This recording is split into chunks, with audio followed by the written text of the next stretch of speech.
Oi, gente, vamos começar a apresentação dos Guaranis, que são indígenas do Brasil. O nosso grupo é formado pelo Arthur Dourado, Carol Moreira, o Daniel, a Heloísa e eu, o Rafael. Vamos começar falando da área de domínio dos Guaranis. Bom, a área de domínio deles no território brasileiro se concentra mais no Mato Grosso do Sul, mas ele também ocupa outras regiões do Brasil, como vai ser mostrado no mapa a seguir.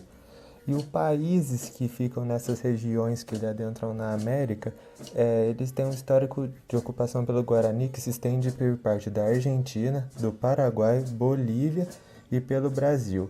E hoje eles ocupam algumas pequenas ilhas. Aqui temos o mapa da área de domínio dos Guaranis.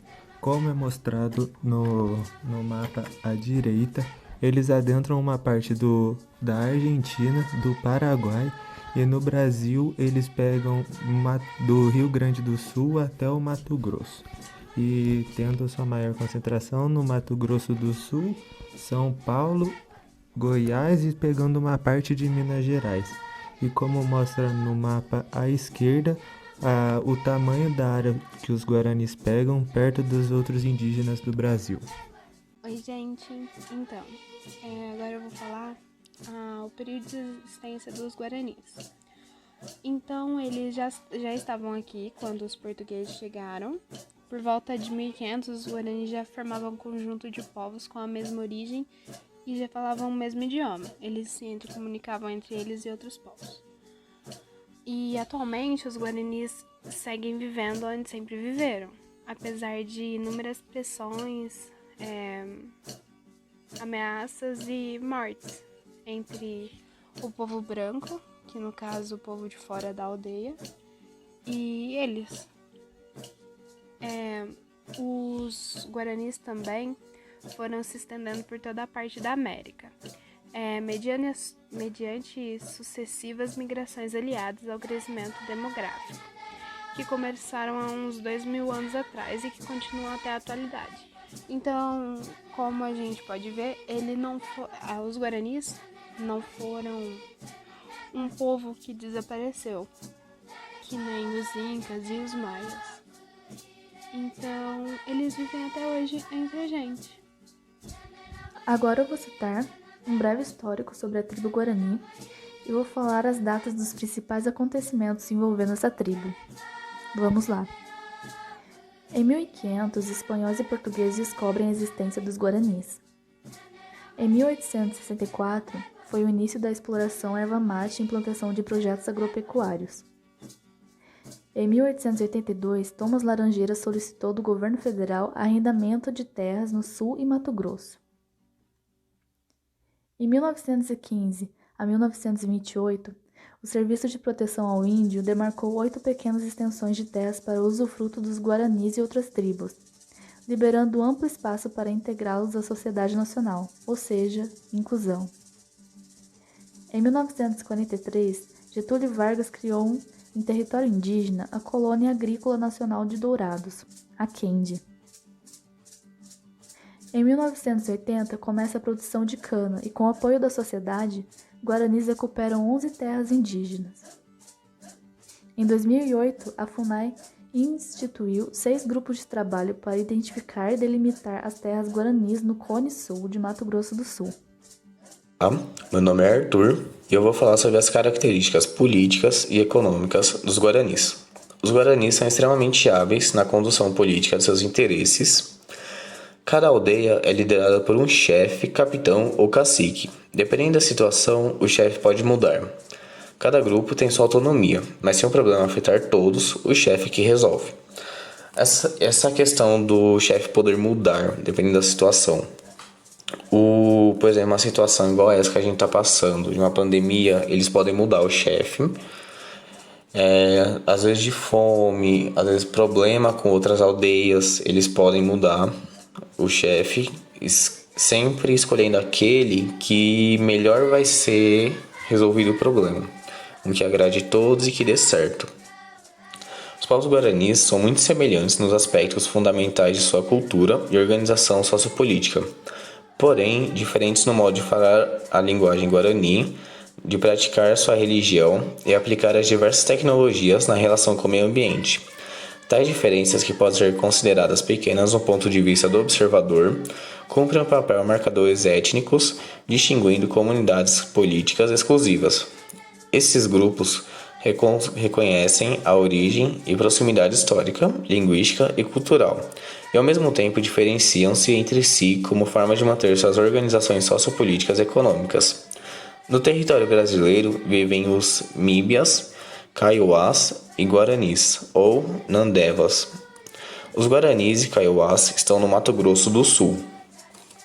Eu vou falar agora um pouco sobre as características econômicas. A economia é baseada na agricultura, que na verdade é a subsistência deles. Eles plantam milho, avate moroti, que é o milho amarelo, e o avate tupi, que é o milho branco. Mandioca, mandio, batata doce, jete, cana-de-açúcar, takaiuare, abóbora, andai, mamão, laranja, banana, pacova, amendoim, manduvi, urucum, irucu, arroz, feijão e algumas espécies de plantas utilizadas como remédio, que são conhecidas como ponha, nana. Muito obrigado. Bom, pessoal, aqui é o Daniel e eu vou falar das características sociais dos guaranis. Bom, primeiramente, os guaranis eles podem ser chamados de diferentes formas dependendo da sua região, de onde eles vivem. Eles podem ser chamados de Avá, de Xiripá, Cainguá, Apiteré, Monteses, Baticola ou Tembucuá. Eles na verdade não possuem nenhuma hierarquia ou classe social, basicamente, mas eles são divididos em 3 grupos principais sociais, ou vamos dizer dialetos ou variações dos guaranis. Esses grupos eles também compõem o Guarani como um todo. São os grupos Guarani Kaiowá, os Guarani Mbiá e os Guaranis Nhandeva. E cada grupo varia de acordo com a sua cultura, modo de falar e com a organização social e política. Eles compartilham seus objetos entre si, mas tudo menos as armas e seus objetos pessoais. E na esquerda a gente tem os Kaiowás, no centro a gente tem os Mbiás e na direita a gente tem os Nhandeva. Mas existem grupos sociais dentro de cada um dos 3 que citei, que são divididos pela idade e pelo sexo. As mulheres ficam encarregadas em preparar as comidas, cuidar das crianças, colher seus cultivos, e os homens ficam encarregados a caçar, pescar, coletar e tratar de assuntos de guerra e derrubar árvores. Eles também são muito marcados pela coletividade, pois compartilham sua caça e cabana com os outros. Até mesmo o chefe da tribo faz isso, já que não existem classes sociais e todos podem ser tratados da mesma forma. Bom, eles praticam seus rituais de diversas formas, por meio de cânticos, que são como louvores ou orações cantadas, e por meio de rezas e danças. Os rituais são conduzidos pelos Nanderu, que são os líderes e orientadores religiosos, e os principais rituais são o Avate Kiri e o Mitan Pepi ou Kunumi Pepi, que celebram a colheita de milho. O Mitan Mongarai é uma cerimônia de batismo, em que crianças recebem seu Tera Kagui, que é o nome de mata, ou seja, seu nome guarani. De acordo com seus mitos, religião e crenças, os guaranis foram criados por Tupã, nessa imagem à esquerda, como vocês podem ver, para admirarem a terra onde vivem. E com a ajuda do primeiro guarani, o Nhamandu, nessa imagem à direita que vocês podem ver, que fez a terra onde vivia o seu leito, o seu lar. A admiração que eles sentem pelo Deus é manifestada pela língua, e para eles ter Corra, que é a sua aldeia, mas traduzindo ficaria terra, no português, faz parte da família para eles. Seus cânticos são entoados para demonstrar os deuses que existem sobre a terra, e eles sempre tiveram essa intensa ligação religiosa e espiritual com os rios e mares. Seu idioma faz parte do tronco linguístico Tupi-Guarani, que é da onde outras 21 línguas derivam também.